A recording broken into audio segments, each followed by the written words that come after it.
Hello, everyone, and welcome to today's podcast. My guest today is near and dear to my heart as he is a key member of the Western Region leadership team, Mr. Anthony Hayes.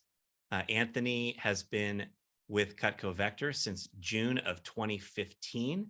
He started out in the Newport Beach area with Chris Gehring.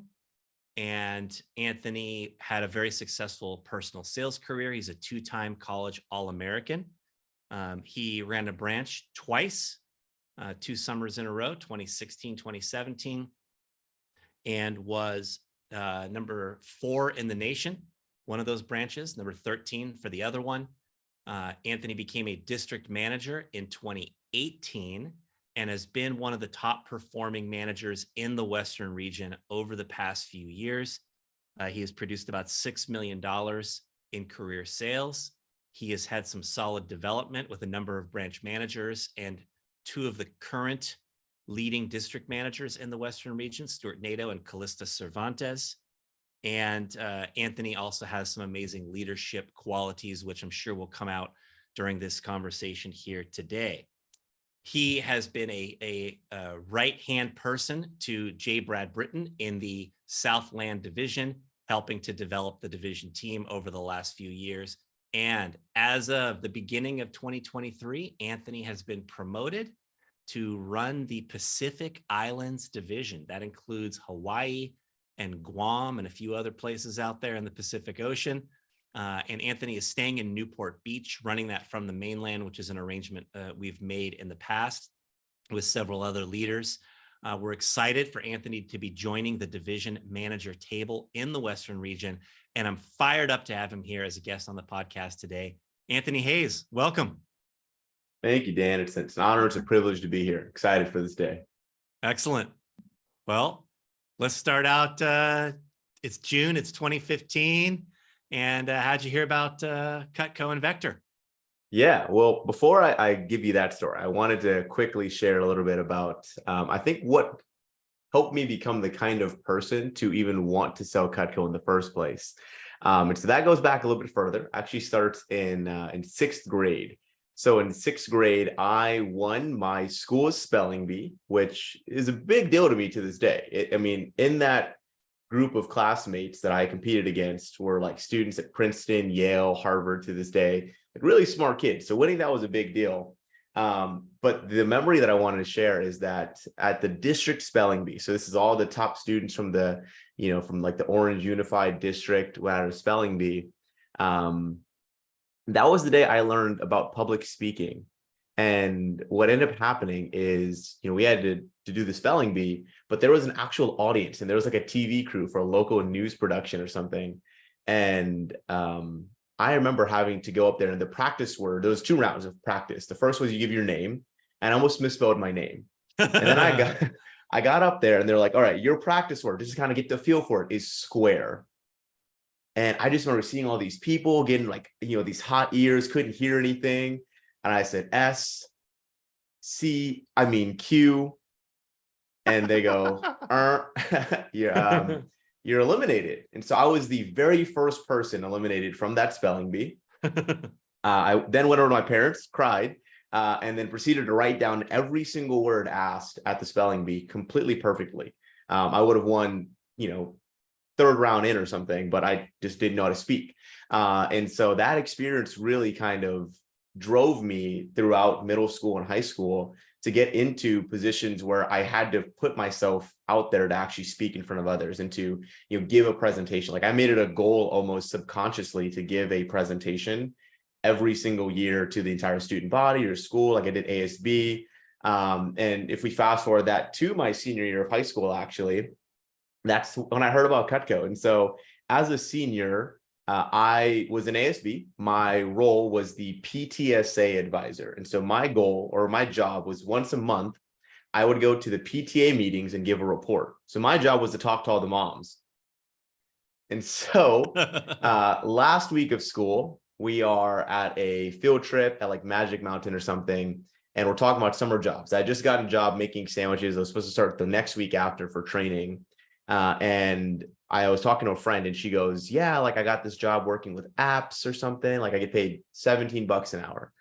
And I was like, dude, I'm making $9. Like, tell me more about that. And she said, well, hey, I can't. It's just a thing for my uncle. Like, I only get the job because I'm his niece. But you should talk to Nick.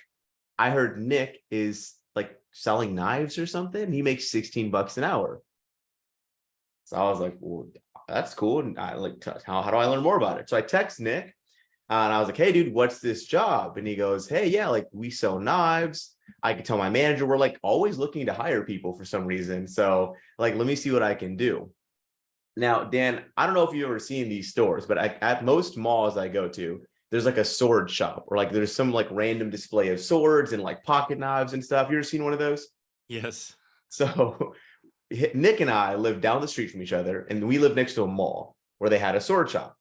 In my head, I thought Nick worked at that sword shop, and he was just standing around talking to weirdos that wanted to talk about knives. And I was like, I can do that for the summer, like easy money. Well, Nick said he'll give his manager my number. Like 3 hours later, someone calls me. I'm at home, and they say, "Hey, we have an interview. It's in 2 hours. Can you come to the office?" And I was like, yeah, sure, yeah, whatever. Like I'm not doing anything. So I drive to Newport Beach to borrowed my dad's car, drive to this office, and it's like neon green on the inside, scariest thing I've ever seen. And like a couple girls that graduated the year before me walk in, and I was like, oh, okay, well I know them, so maybe we all work at the same store. And I go into the pre-interview, I go into the main, and they're basically said, yeah, we go to people's houses and we sell knives to soccer moms. And I was like, oh, so this is not working at a store. This is completely different. And so I'm, sitting in the interview like, this is really confusing. I don't know what's happening. But this is back when we did interviews in person. The manager had me cut the leather. And I remember cutting the leather and it just like flipped for me. And I said, this stuff's pretty good.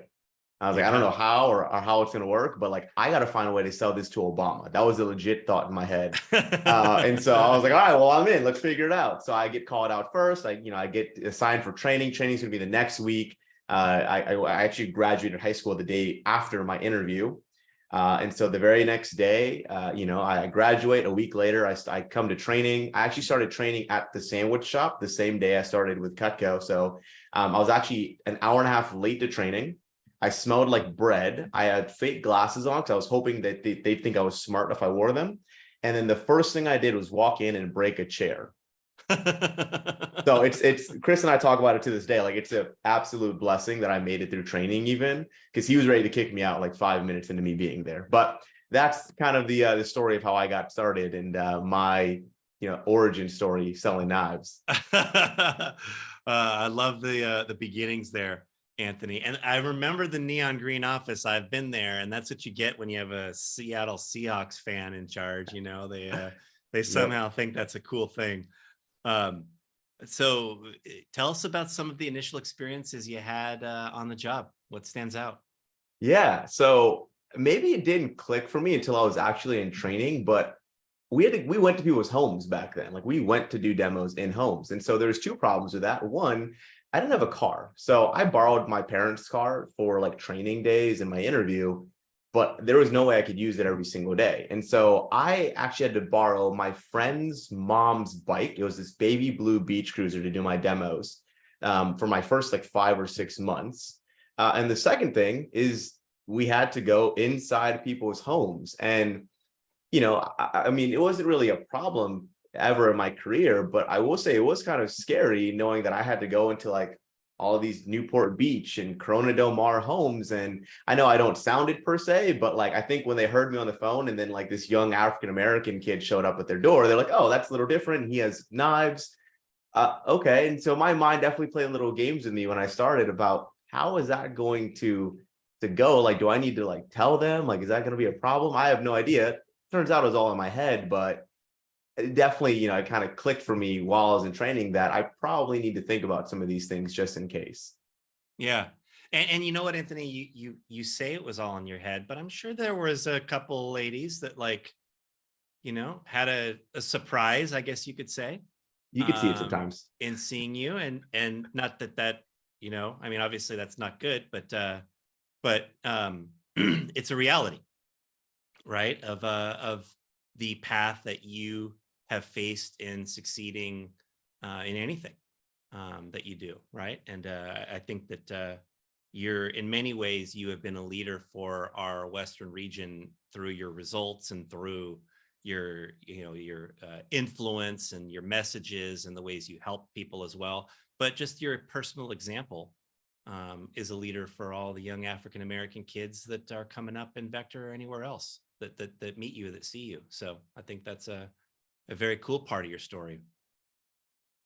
Yeah, thanks. Now I don't think about it all the time, but I mean, it is a real pleasure, when you're at a conference and you can kind of see that there's that moment sometimes when, someone from, like one of our LA offices or something that, is a young Black kid and coming up to me and is like, "What are you again?" I'm like, "Oh, I'm the district manager." And they see me winning a trophy and you can just tell there's that connection. We have that conversation. And I mean, I can remember one of Kuval's reps actually, this is a few years back, just asking me, he goes, like, "What has your path moving up been?" And I could just tell him sincerely, like, "Hey, no one cared what I looked like or where I was from here. They cared about what the results I put up were." And that allowed me to move up pretty quickly. And it's been a really great environment to work in. So. Yeah, awesome. Well, thanks for saying that. You had a great personal sales background during these first couple years. I mentioned at the outset you're an All-American 2 times. Tell us a little bit about some of your keys to your personal sales success. Yeah, I mean, when I just think about that first summer, it was just all about hustle. It was all about hard work. I mean, I really had no idea what I was doing, but I mean, I think some of the things that stand out, I mean, I remember riding that bike to do all those demos. I can remember having conversations with Patty Cruz, right? We're on PDI and I'm just asking her, I'm like, "Are you sure this is worth it? Like, you promised me this is going to pay off one day." Cause like it was 92 degrees outside. I'm riding uphill on this beach cruise. There's no gears, the backpack full of knives. And so, I can remember that for, weeks on end, push periods, doing 6-7 demos in a day, just like riding all around town. So I can remember that. I can remember just how important it was for me when I was new to have someone like Patty Cruz, have that leader in my organization that I could look up to. One of the stories I often tell to my new assistant managers and to new trainees is, I can remember staying up from like 10 p.m. to 1 a.m. my first full day on the job and just like pestering Patty with questions because she was an All-American before. Like, she had sold a lot of Cutco. And yeah, I just remember how appreciative I was that she took the time to really teach me the ropes about things. And so, I mean, that summer was all about working hard. It was about finding someone to emulate. And that's really what I did. It was just like, okay, whatever Patty does, like, I want to work as hard as she does because clearly she's figured something out that I don't know. And so if I can just do what she's doing, I can't help but assume I'm going to get similar results. So that's really what 2015 was all about. And that first summer and kind of that first almost 2 years, it wasn't until 2017 where I really turned this corner and I started understanding like the business aspect of the actual job and the idea that the consistency and the high level results became a numbers game. And it was in 2017 that I really committed to this idea that it didn't matter how much work it took. It mattered that I did this amount of demos and, I did this many phone calls and that the results were going to vary naturally, but I couldn't let my emotions dictate what I did after that. Right. It was, we need to do 6 appointments this week, and that's what we're going to do. We're going to book 6, make as many calls as we need to make that happen. And sometimes I do 6 appointments and sell $600. And sometimes it turned to $3,600. But it was just about understanding that natural flow of the business, that the results would change, but the work had to stay the same. And that was really kind of the 2 biggest things I remember about selling Cutco in school was it was all about working hard and then learning the numbers game about it.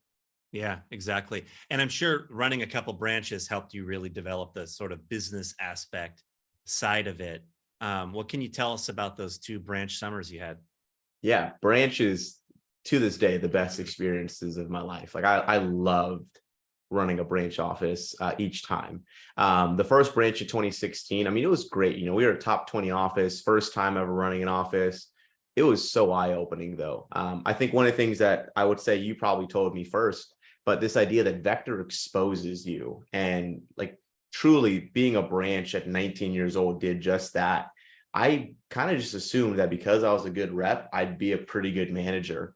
And I was wrong. Like I learned really quickly. I was selfish as a manager. I didn't have any programs, and just working hard will take you pretty far. But it only took me as far as like I could go myself. And so, while we had some results going into 2017, it taught me exactly what I needed to work on, right? Number one, I needed to have systems. I needed to know like how to recruit more people. I needed to have a plan to actually do that. And so that was really big. And then the second thing was I learned to just lock arms with people. People often will tell me that I have this kind of natural gravity and I'm able to bring people to my side, but I didn't understand how to actually leverage and use that in 2016. And so what I learned to do was to start partnering with key members in my organization, but more importantly, with the people that I was bringing on to the team. The number one way for us to hit any goal in 2017 was just to lead people to their goals. And it showed, right? We had, my first ever assistant manager actually that summer in Chase Chapman. And then we ended up finishing that summer with 5 new staff members, which led me to opening up the next year as a DM with 5 assistant managers on staff, which was amazing. It was like this so much more fun, rewarding, and fulfilling experience running this summer sprint, but doing it with people around you that wanted to do it with you was, complete like night and day difference almost. So that's always the number one tip I give branches when they ask me, hey, what changed? I just said, I started caring about the people and not so much about the numbers and the profit per se, and what it did for me. And when I learned to just help them, man, things changed quickly. Yeah, I can still remember, Anthony, my branch summers very, very well. And I, like you, ran 2 branches. And in the first one, um, being a first year branch has always been a kind of an uphill battle competitively because there's so many other more experienced people or second year branches or whatever that are out there. There's always somebody that goes out and does like the huge performance. And so I remember being one of the lesser experienced, newer branch managers in the region. And, I wasn't really thought of as being one of the people that was going to compete. And it wasn't necessarily a goal of mine, but my goal was to help the people that I had come in, right? My goal was to develop some great people that I would take with me to the conference at the end of the summer. And that's exactly what happened. I had these 4 key reps that were my core that I can still remember every single one of them to this day by name.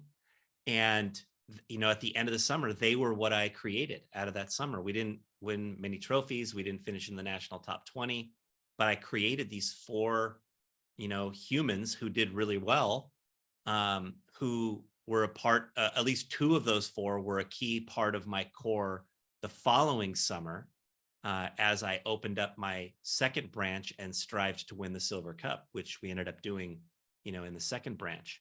So this whole idea of just when you're new, right? We're a people business, building people, building individuals, right? Helping individuals succeed, creating a partners, as you said, a staff, right? That's all of what it was all about in those early days. And that was so much more important than whatever numbers we hit or, whatever goals we hit or whoever we beat or didn't beat along the way, was what did we come out at the end of the summer with in terms of building people.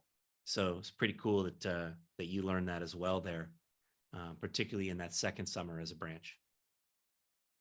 Yeah, I'll say just, when I think back to 2017, especially, there are 4 or 5 people I can think of right now that I could pick up my phone and text and, we could pick up like nothing ever happened. And it's just great to see them, now some of them have graduated from their master's programs. They have their, real world jobs beyond that summer experience, but like that connection, that relationship we have, some of them still call me Coach Hayes. And it's so funny because, I was a 20-year-old kid just out there in Santa Monica running around trying to hand out flyers and see who wanted to work with us. And so it's really cool, the relationships that have gone much farther than any of the numbers or results were. Yeah, cool.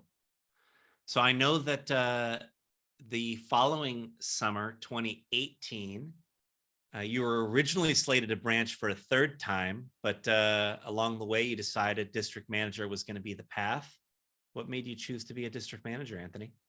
Yeah, at the end of the day, I think the biggest thing was just I felt I had more to give. When I came back to Newport that fall in 2017, it was, I mean, it was cool. Like they looked at me like I was just like a demigod, right? Like, that's Anthony, the branch two-time, all this stuff. And so, that fall I won another All-American, and I was just really focused while I was in Chris's office on, hey, how do I help all the assistant managers in the office right now become branch managers themselves? Or how do I help all the people that just came out of a great summer in Newport go to that next step like I did, right? Through my example, my leadership, whatever.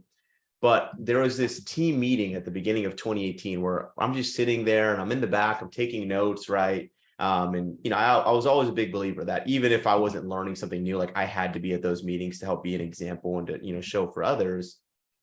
But I just felt like, I mean, honestly, I felt like I could be running that team meeting. I felt like the things that were happening in the office, I was like, I know how to do these things. I could be doing this.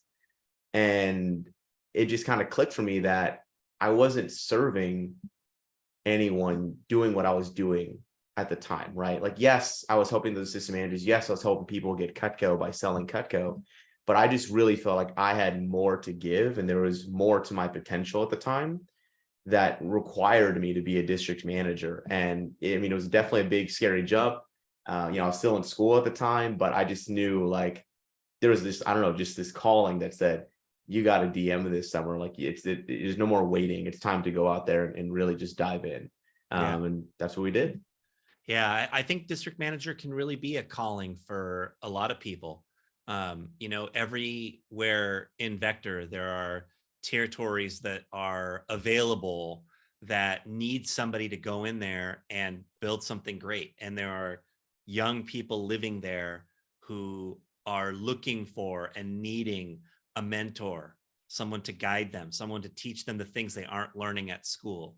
And that's what our district managers do. To feel that calling that, hey, you know what, I can be the leader in XYZ territory, and I can be the person that develops the youth of that area into greatness. I think that's a great calling that I hope a lot of people feel. And it was cool that you were feeling that at that time. And you went back to Santa Monica to begin your district manager days there. And then ultimately, the path led you back to Newport Beach. Chris Gehring moved from Newport up to Seattle to take over the Washington Division, and you had a chance to get back into Newport Beach, which is where you are now. So this is pretty cool that you felt that calling, Anthony, and that you took it there in 2018. And it's been a great 5 years since then. Yeah, absolutely. I mean, it's definitely a lot of full circle. And I mean, I can look back now and say, I'm really happy, obviously, that I went DM in 2018, led me to be at a good spot and a good time, and led to where we're at now. Yeah. And you've been able to advance pretty quickly. As I mentioned, you've been a key player throughout the Southland Division, and now recently promoted to run the Pacific Islands Division. Do we think you're the youngest division manager in the company? Is that I am correct. yeah? Have you been fishing around to figure out who else I it might be like I that? might have asked for a report, and yeah, definitely the youngest right now. That's pretty cool. That's cool. And we always talk about, people always ask, what does it take to become a division manager, right? I mean, I've been asked that question more times than I can count. Many district managers are looking to have that opportunity. It's an amazing opportunity to be able to run your own sales division in our company. Even a smaller one, such as PID, you're going to have an exciting opportunity to lead that team out there. And really, there are three elements that it takes to advance to become a division manager in Vector. One of those is just sales performance, particularly, new business. And over the last 5 years, you've been one of the top performers overall in new business during those years in the Western region. You're about $6 million in career sales, which is pretty solid. It also takes development, particularly creating branch and district managers, because the primary role of a division manager is to develop the branch and district manager team. You've had multiple branch managers that have gone out and succeeded several of whom are key players in the business today. And you have created 3 district managers, 2 of whom are key district managers in the Western region right now, Stuart Nato and Callista Cervantes. And the third thing it takes to become a division manager is this sort of intangible factor. We might call it personal leadership. You could probably use other words to describe it, but it's this factor that people look to you as a leader, look to you as a role model, look to you as somebody they want to emulate, someone who has high integrity, someone who truly cares about others, someone who loves and is committed to the business, right? You've exhibited all of these traits. And so you rose to the top of the hierarchy of district managers in the Western region, among some other really great quality individuals we have out here, by the way. Shout out to the others that are, in the same category as future candidates. But giving you the opportunity to run Pacific Islands was a pretty easy decision for me, and definitely looking forward to what you're going to bring to the table in that way. So there's these 3 elements, Anthony: the sales leadership, the development, and the sort of intangible. I'd love for you just to speak to how you feel you've brought these to the table over the past 5 years. Yeah. Well, I also appreciate what you said there. Breaking them down, I mean, one at a time. As far as sales leadership goes, the biggest thing I'll say is I think there's food left on the table there. Like you mentioned, we've definitely done well since I started running offices. 2 top 20 branches, 3 straight years we were a top 10 district office in our competitive category. Definitely a leader regionally here, but I do feel like there's a bit left to be desired still, and that's something I'm really excited to keep bringing as a pilot. And to really re-energize, I think, the division manager team here with our pilot new business, because just putting it out there, we're not going to compete very much in total business this year amongst the pilots. And so really feeling like, hey, how can we make a change immediately amongst the division managers? I really want to just keep pushing new business programs and continually get back to that, especially where I think we're at company-wide, right? Where there's a lot of questions and maybe not as many answers. Like, I think we really want to lead the way in that way. So that's something I'm still like very much so something I want to keep working on and keep growing for myself and for my team, for our people. As far as development goes, I mean, that really became a focal point of the business for me in 2020. I knew moving back to Newport in 2020 that I needed to build, and I needed to build quick. I can remember Jeremy Bell telling me when I opened up, like this is probably SOC 2018, but we had this whole conversation about the worst way, like the loneliest way to run a district is alone. And it makes it a completely different organization when you're in a fall campaign with 3 to 5 fired up people that are looking to build and develop into their own management careers the next year versus when you're doing it alone. And so in 2020, when I came back to Newport, I focused on creating systems and keys to moving people into a funnel quickly that allowed me to get them onto our leadership team. I mean, I love selling Cutco, right? Don't get me wrong. But when I think about teaching life skills, philosophy, growth, just watching young people evolve, I mean, that fires me up. That really gets me going like nothing else. It's something that will keep me up early, or get me up early, drive me late at night to figure out how can I keep growing, evolving, keep working hard for those people. And when that translates to business growth, I mean, you just can't beat it. And I think it's allowed us to develop some great young leaders in our office and in the organization, and influence others divisionally and regionally. I mean, when I just think about the growth in someone like Callista Cervantes, who I met in 2017, kind of ran her interview. There's this long story behind that, but I remember meeting Callista in 2017 and seeing where she's at now as this up and coming pillar, as this strong young leader within our company. Like it's game changing. It's something that you look at that and you just like, okay, who's next? Who can I do that for next? And that's really just been one of the biggest things for me since 2020 is, how can we keep serving people? How can we keep providing for the young professionals in this area? And then when it comes to intangibles, I mean, I guess I just feel like I'm kind of lucky. I'm the eldest of 4 siblings.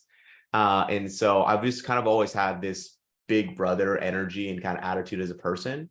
And it's something that I idolize in others. And so when I see that leadership, I'm really always looking to figure out what can I gain from other leaders and how can I add that to myself. And so, I mean, I think I'm really fortunate. I grew up around some really great people here in the West. I got to start with the premier DM in the region at the time, and Chris Gehring. I've grown up in the business with the most veteran DVM in the company, and J. Brad Britton. I got to watch people like Evan really own the podium and come into his own as a division manager. I've gotten the chance to study teachings and habits of legends in our business, like Drew Frank, Brian Herman, Jeff Gamboa. Since I was a brand new rep, I've always wanted to study and I've had this desire to move closer every year to being like the greats. And I think I'm just standing on the shoulders of giants in the examples that they've left me in many ways. Yeah. Anthony, your desire for growth, your effort to consistently improve and bring more to the table is certainly one of the things that has distinguished you from many others on our team. And I really respect that about you. It's very evident that you're always striving to get better. You're not resting on your laurels. That's a critical piece, I think, of the intangible factor that has helped you to advance. You mentioned that you feel like there's some food on the table with new business. It's true that we've all, as a company, struggled with new business over the last 2 years, 2021 and 2022. None of us have achieved our goals. I know you haven't, and neither have we as a region achieved our goals in that area over the last couple of years. When you take the whole picture of your career, though, including the 3 years previous to that in new business, plus your 2 branches, you've been a top performer, as I've said. And so it's clear that that's very likely to be what you recapture here. And I'm fired up to hear you say you want to recapture that side and compete in that area with our division manager team and the pilots, right? I know, pilot total business, a lot of that is based on like legacy CSP business, which you don't have. But pilot new business, shoot, you could beat all of them in the Western region in 2023 and beyond. And that would be fantastic, man. That would be what I expect to see and what I'd like to see. So it's great to hear that that's what you're thinking. I want to get a little more into this development side, because I feel like it's such a great strength of yours is this quality you described earlier as being like magnetic. I think that might be the word you used. You said something about you've been magnetic with people. And I think that's a great word, whether that was the one you picked earlier or not. That's a great word to describe you. I do think that the young people that come into your organization will gravitate to you and want to be around you. The Brad Ramoses and the Mark Pfeiffers and Callista and many others who you've developed. There is this magnetic quality to you that I think attracts people to you and gives you that opportunity to then have greater influence and have more impact on people. Where do you think that comes from in your life, Anthony? And how do you feel you leverage that to latch on to and develop people? That's a great question. I can't say I really know exactly. I have to give credit probably to my parents. I think it's just something that I've kind of just had naturally, but I grew up playing a lot of sports, right? So I've always been so keen to this idea of like family environment. And like I said, I think having younger siblings, I've just always wanted to hold the people close to me and bring them in tight and, have that kind of protector and, big brother energy for people. But I think just when I think about myself growing up naturally, that's just something that I think has just been important for me. Like when there's someone close to me, I want to make sure I give them the most that I can just as a person. I'm a really big believer just in this idea that like people are always watching. And so it's like, how can I continually be better for those around me? Because it's my responsibility. It's my duty as a person, as a leader, as a young man to do that for others. That's just maybe my mentality. I can't say I know exactly where I've gotten it. I think I've had some really great people to emulate it from within my life, like, my dad, like, Chris and J. Brad. But it's just something that true to me as a person. Like that is a core value. That is a core belief for me. Just this idea that like leadership is everything. And it's just something I've always kind of gravitated towards naturally. Like, hey, how can I put myself in a position to be able to lead others by really leading myself? Yeah, it's cool to hear. The idea that people are always watching, that definitely comes from you being the oldest sibling, because I'll tell you what, those three younger ones, I'm sure have always been watching you and will continue to, 100%. even from afar. And then just the desire to bring people in and to show that genuine care. You've heard me frequently use the expression "agas," right? And what makes a great leader, right? Actually give a shit. Yeah. It's kind of a funny expression, and you think it'd be obvious, but it's just not. I do think that the majority of leaders out there have self-interest pretty high up the list of objectives. And, there's a reason for that. We're in business for profit, right? We're trying to make a lifestyle for ourselves. And, that's it should be a part of what we're trying to do. But Jim Rohn used to call it enlightened self-interest. And the enlightened self-interest is one that understands that by helping others rise, right, that we are able to also rise, and making that the priority, right? Really investing in people, really like caring to the point where like it hurts when you lose someone in the business, a key player. It should hurt, even though it's a reality of a business like ours where we're developing young people and most of them do move on to other things. You put so much into people that you really want to see them stick around you, and that many will when you take that approach and you create that environment that you've created. So I think that's a key part of success that I've seen from you, that is a great strength of yours that I hope continues to come out and manifest as you move forward here into your division manager days. If I can add one thing, actually just kind of hit me now, but I would say growing up, I'm half Filipino, and I think one of the big things in like Filipino culture is this idea that, growing up, we didn't have a lot of money, but if I brought a friend over, it was like we're doing everything we can to make sure that person feels warm, welcomed, right? That we're feeding them until they they can't move. I think I've kind of taken that and made like a life philosophy, right? This idea, like people know if they come over to my house, one, I will feed them everything and all things, for sure. But also just this idea that like if someone's in my family, in my house, right, whether that's my division, my office, whatever, like I want to do everything I can to make sure they feel welcome, they feel a part of what we're building, what we're creating, and they feel at home. And I think that's just something that when I really think about it has crept into who I am. And no matter what I have, it's like, how can I give as much of it as possible to that person here next to me? Yeah, excellent. Great philosophy. You mentioned Chris and Jay Brad, and we'd be remiss if we didn't talk a little bit about them, because you've really had a chance to work closely with two of the prominent leaders in the Western region. Chris Gehring was your original district manager, now leading the Washington division, and Jay Brad Britton has been your division manager since you started. And he, of course, is an all-time company legend. What are some of the most important strengths do you feel you've seen in Chris and Jay Brad?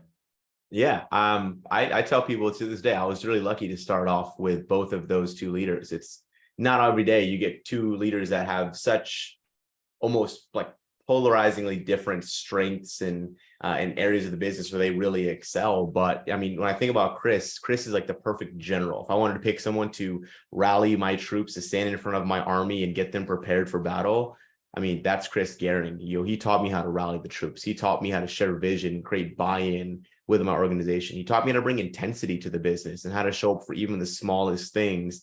We still joke to this day about times where he'd come to the office and he'd come in and start moving pictures around and organizing papers. He goes, every little thing matters. And that really stuck with me. Obviously, he taught me how to dress and hold myself like a professional, and really challenged me to shoot for the stars, regardless of who was around me.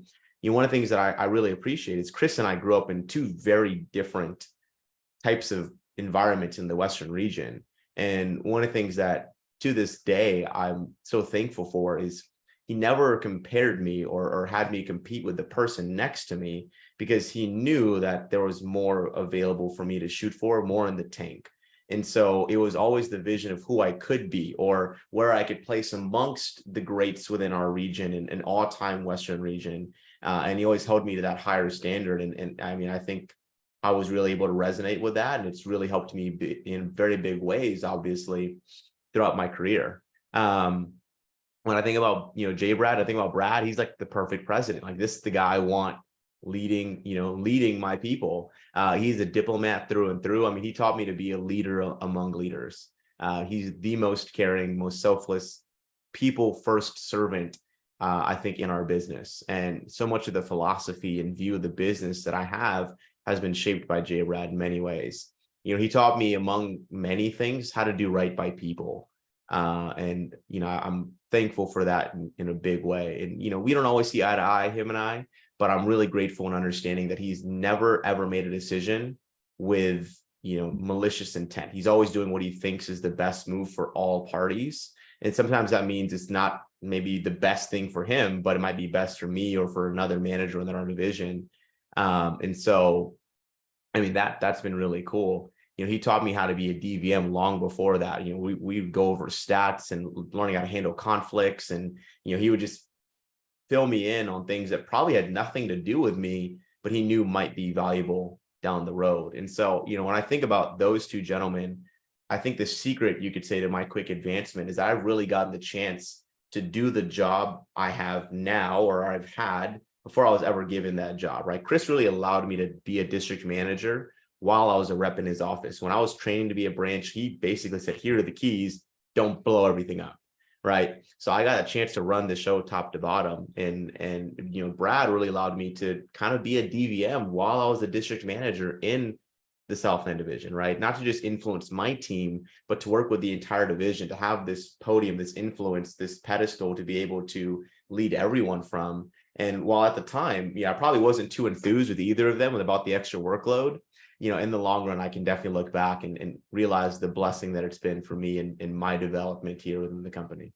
Yeah, I love the idea of doing the job before you have it, Anthony. And that is a great, great summary as to what has helped you to advance to the position you're in now in leading the PID. Is you've done a lot of stuff, oftentimes unpaid and under-recognized, in the Southland Division, throughout the region even. And even getting your fingers into the pie with some of the Hawaiian guys, right, over the last couple of years. And I know there's been some cross training that's happened where they've visited you and you've spent time with them. And like, there's been a lot of stuff you've done before you had the official role or title. And that's pretty powerful. I love the president for Brad and the general for Chris. When I just think about Brad and like the interior qualities and the man that he is, the integrity that he has, the fact that, as you said, when he makes decisions, he's making decisions with a lot of things in mind and trying to really create a greater good. And there's a lot of value in just what he brings in that way. And then you combine that internal quality with the way Chris inspires and motivates and drives and, projects standards and vision. Right? And when you put those two things together, it's a pretty great formula.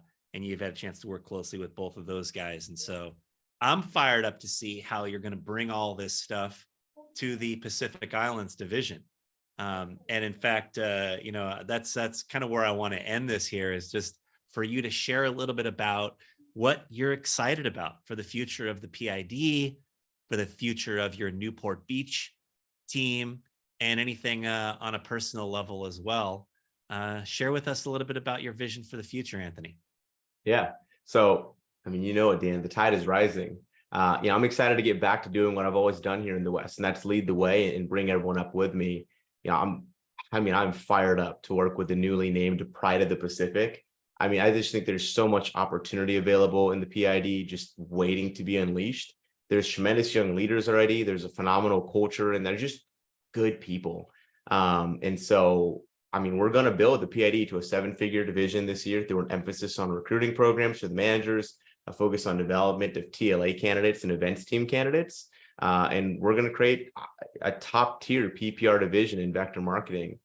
But, more importantly, I mean, we're just excited to impact lives in Hawaii and Guam. I mean, I think the environment and culture there is made for Cutco development in the same way that this company gave me an opportunity to be more than I ever thought I could be. I really believe that Vector can be truly life-changing for the reps we're going to work with and the PID Pride. So I'm fired up about it. We just had our first ever conference all together, and just the glimpse of how the culture is now is awesome, but how it's going to be, I can't even imagine. Like next KOC, it's going to be great. It's going to be a really fun time. And then as for, just the Newport Pilot office, like I mentioned, we're excited to lead charge, really lead the charge in the region, be the spark plug, the change, raise the tides and shake the boats a little bit. I think the last 2 years have been, like you said, difficult across the company. So we're excited to really be the organization that creates a ripple effect across the region. But more importantly, we're excited to bring the energy and fun back to the business, get back in front of people, share the opportunity, build an organization with young professionals and equip them with a set of skills, mentalities, and experiences to help them long-term in our business or any ventures they move to after us, right? Brad just said this the other day, leaders create change, and we're looking to make some change. We're looking to raise the tides and all the ships with it. Fantastic. I love it, Anthony. Just love hearing your vision, hearing your excitement. I'm really grateful to have you as part of our leadership team. I am looking forward to all the great times ahead. When I think about Hawaii competing, I think about this idea, Anthony, which is the sales per population, right? Like we should measure that a little bit and see how could you guys do on sales per population, because I think that you could get to dollar for dollar on that one. And, for divisions that have 7 million people in it, that means getting to 7 million, right? So, for Hawaii with 1.3 million or whatever Hawaii has out there, you could probably get to $2 million in sales in a 1.3 million population territory. And that would be amazing, right? It really would. So I look forward to a lot of great things from you, Anthony. And just, as I said, grateful to have you part of the team and glad we could feature you here on Changing Lives Selling Knives. Thanks so much for being part of the podcast. Thanks, Dan. That was Anthony Hayes, everybody. Hope you enjoyed that. I had forgotten that Anthony rode a bike in the early days to his appointments up and down hills in the Newport Beach area, working hard, hustling, getting it done. $172,000 in career personal sales, by the way, most of which happened in those first couple of years as he was a student rep, assistant manager, branch manager. The influence of Chris Gehring and Brad Britton in his life has been transformative.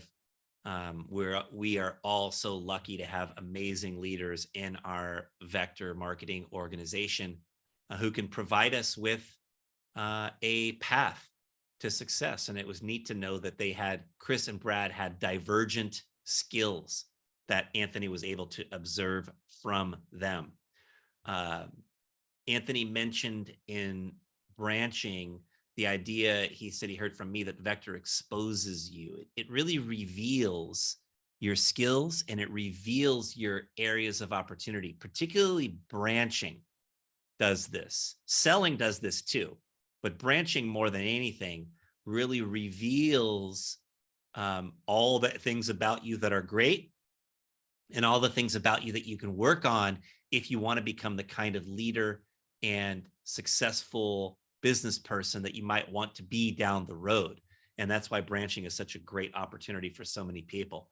Of course, in becoming a district manager, Anthony felt a calling to provide a higher level of service to others. That's one of the great things that we do as managers in our business. Annie is advanced from district to division manager because of producing some good volume, creating some good development, and having those intangible leadership qualities that we talked about during this conversation. Doing the job before you have it was a great thing that Anthony talked about. That is also something I've noticed about him over these last few years, is he has really thrust himself to the top of the division manager candidate pool in the Western region by doing a lot of work behind the scenes that was oftentimes, as I said, under-recognized or even unpaid, but that he did because he was growing himself and he wanted to give back and he wanted to grow others around him in the Southland Division as well.